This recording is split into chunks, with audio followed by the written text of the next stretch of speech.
So I wanted to start out with this image of where I began, this fat girl in the mirror.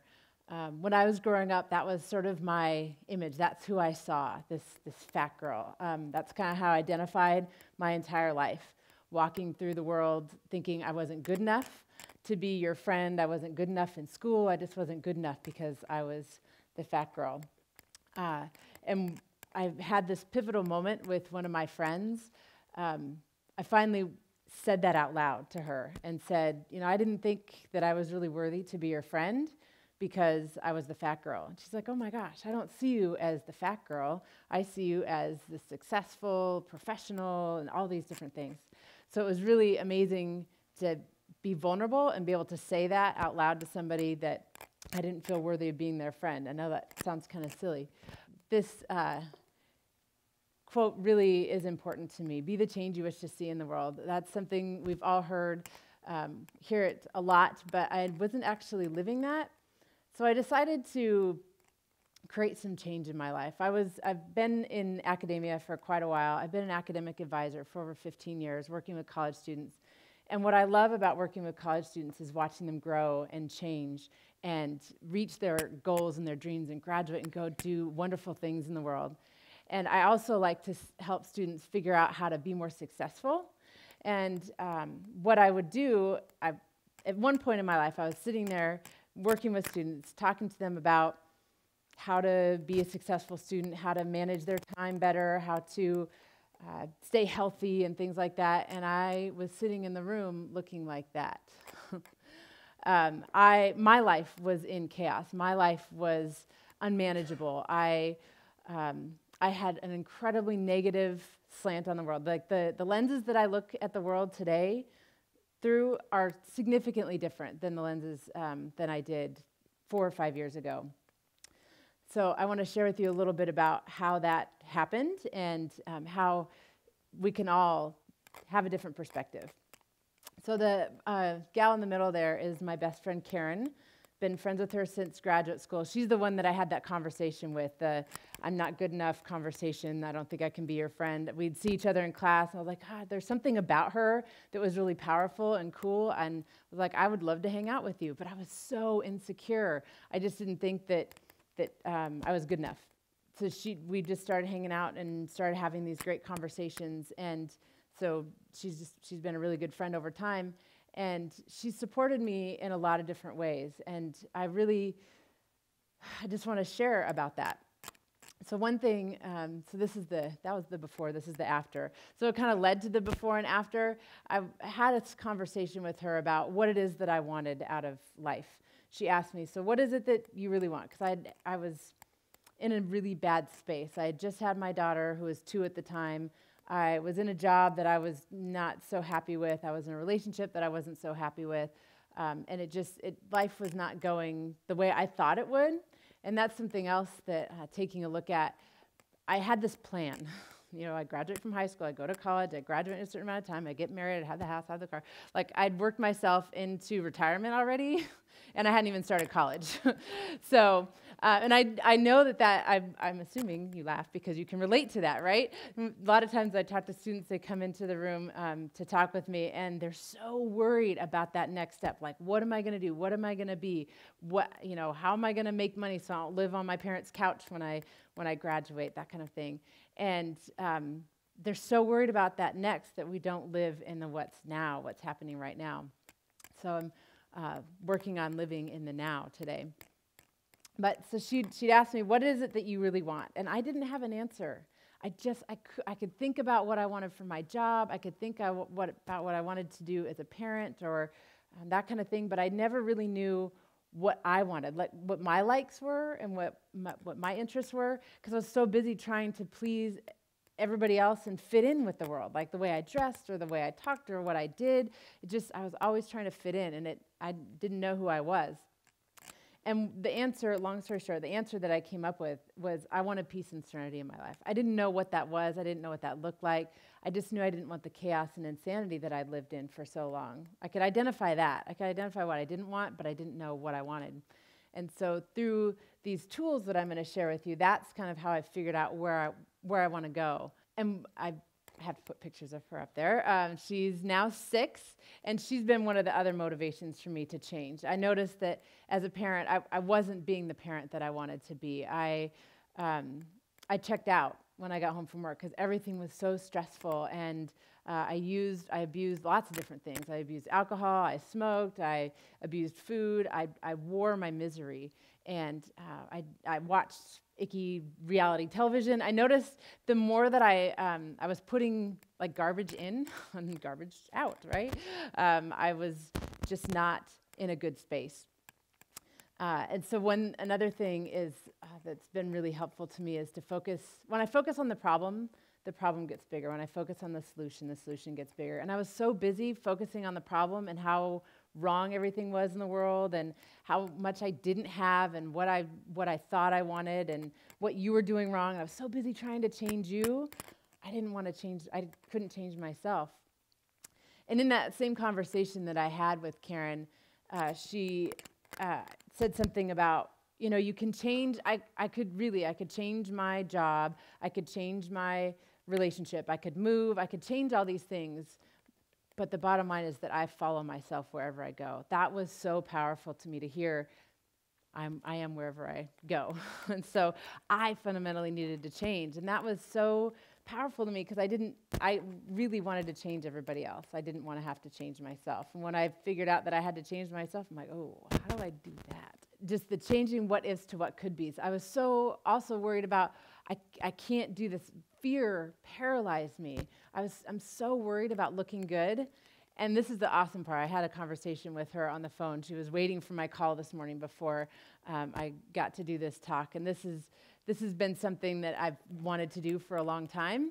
And she's like, isn't this funny how you're kind of talking about not looking good and all you're worried about is looking good? Like, I don't want to get up here and mess up, like fall on my face or say the wrong thing. And how cool is that? Like, this is part of my journey is that I get to get up here and just be brave and just tell my story, which is scary.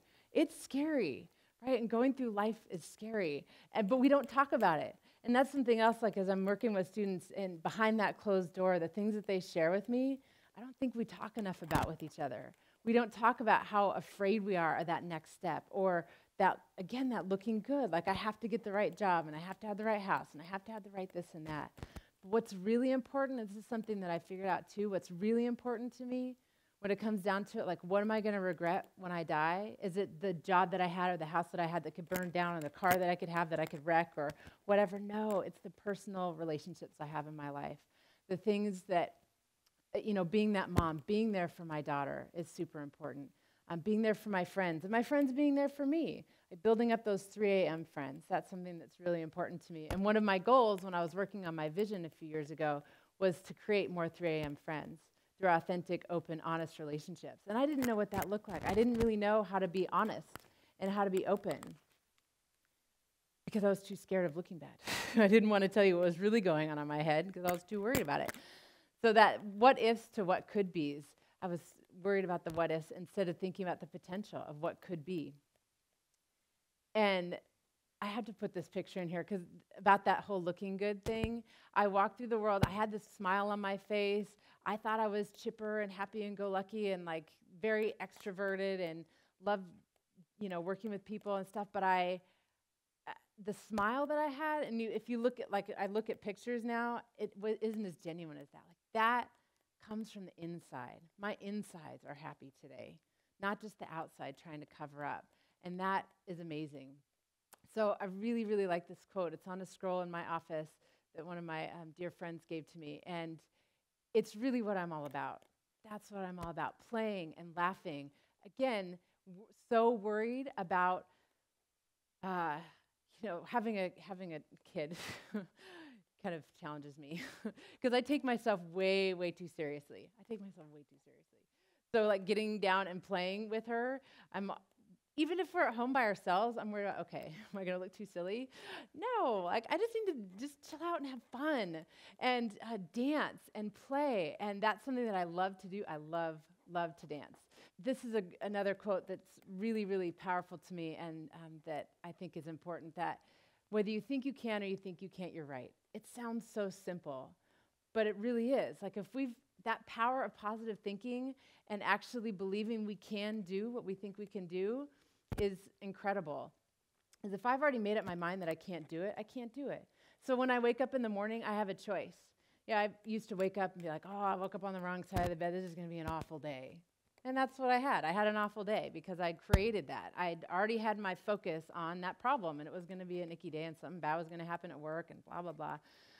But today, I have a choice. If I wake up on the wrong side of the bed, I can say, no, actually, this is going to be an awesome day, and I'm going to make a difference, and I'm going to make somebody smile today, and it's going to be great. Even though life happens, and it continues to happen. I've had really horrible things, or not horrible, just challenging things that have happened to me over the last few years, but it doesn't matter. I still can, I can have those feelings, but I can also just walk through the world and be a little bit happier. And I had to show this picture too really quick because it's symbolic of sort of jumping off, this jumping and leaping and having faith. It's a 1.5 mile long tunnel on the Hiawatha Trail. I don't know if any of you have been on that, but I challenge you to do it, if those of you who are in Pullman or in this area, to do it before you graduate. It's really scary. We've got that little headlamp there, and going in this tunnel that's pitch dark. And you don't know, I don't know how long 1.5 miles is, when I'm going to get there, but this is sort of the epitome. There is a light at the other end of the tunnel, right? And that's sort of how I have to live my life. I'd have to put one foot in front of the other, not knowing where the light is at the other end of the tunnel, where that next step is or where it's going to take me. If you dream it, you can do it. It's the same vein of the if you think you can, you think you can't, you're right. I really believe that. We've all fallen down. If we all, when we were kids and started walking, I thought about this when my daughter was learning to walk. If we never got back up, where would we be today? I don't know. Would we be all crawling around? It'd be kind of funny, right? So we have to keep getting back up. And I fall all the time. I fall down every single day, but I keep getting back up. I keep getting back up, and I keep trying, and I keep showing up. And that's what keeps me motivated. That's what keeps me moving. So my call to action for you is to think about, what are those things that you're afraid of? What are those things that you're afraid of just taking that leap and not knowing what's next? Right? So leaping, sometimes when I leap, I don't know if the ground's going to be 5 feet below me or 50 feet below me, but I jump. And I do something that scares me every single day, this being one of them. Jumping and doing it anyway, and knowing that I'm going to be just fine. I'm going to be caught. I'm going to be okay, and I'm just going to keep on moving. So creating a vision, having something that you write down and you create for yourself, whether it's journaling, whether it's creating a vision board like this. This is my vision board that I created a year ago. And I see those things, and those are the things that I want to be. I want to shine. I want to be genuinely happy. I want to laugh. I want to play more. I want to make a difference. I want to give back. That's all stuff that's really important to me. And that's not what was important to me before, but that's what's important to me today. Having an accountability partner has supported me in being successful like no other. I can't tell you how important it is to ask for help. If there's nothing else that you do, is jumping off and asking for help. I see that a lot, and this is where I was coming from. I didn't want to ask for help. I had to show the world that I could do this on my own. I am strong, I'm powerful, I can just do this. But really, if we look at all the people who are truly successful in life, they have groups of people or advisors or people that help them along the way, right? So having somebody to help keep you accountable and support you in reaching your goals is super important. And I'm incredibly grateful to those people today. Can't tell you how many texts and emails and calls that I get to people supporting me in doing this, which is what I want to do. And they're just excited that I'm able to do it. So today, I encourage you to think about, what is something that you can do that scares you today? When you go home from this conference, and when you go home before you hit your head on the pillow tonight, what is something that you can do that scares you? Is it a phone call that you were afraid to make? Is it a letter that you need to write? Or something that you have wanted to do but are a little too afraid to do it? Think about that. And then think about the next steps. So doing something today, that one little thing that's going to challenge you. And then this week and this month and this year. And it could be something really small, too, creating a habit, like making your bed. Or maybe it's working out. I know a lot of people have that goal of working out. But at least for me, having somebody that I'm accountable to show up, because I can let myself down easily. If I say, oh, yeah, you're going to do this. Yeah. Whatever, I can do that later. But when I am accountable to somebody else, that works. And then this one is also incredibly important and has shifted my perspective tremendously. Every single day for the last 3 or 4 years, maybe with a couple of days I missed, maybe, but I do this practice. 10 things I'm grateful for, 5 good things that I did, 5 glitches, things I could have maybe done better, and then 5 goals for the next day. So I really focus on that, what I want to be for the next day, where I want to go. And, when I first started doing this list, it was hard. I had a hard time seeing things that I was grateful for. I could make a laundry list of things that I did wrong during that day, but today, actually last night when I was doing that, I was like, okay, what were my glitches today? There's had to be something that I could have done better today, but just the fact that I can focus on the good today is amazing. And then looking at things that are grateful, that's another practice I do with my daughter too, is we talk about what's grateful, and it's a great reminder from a 5-year-old or a 6-year-old about what to be grateful for, like her health. I don't think about being grateful for my health, that I can see out of my 2 eyes, and I use my hands, and I can walk, and like all these things I take for granted. One of my really good friends said this quote, I'm sure heard before too, but we take for granted what other people are praying for. And I do. Like, I've got so much. I've got a house to live in. I've got a car to drive. I've got food to eat. I've got a job. Like, all those things that I take for granted. And so instead of living in that lack, living that in abundance. So, jump. Have fun. Do something that scares you today. And see what can happen, what the possibilities are in your life. Thank you.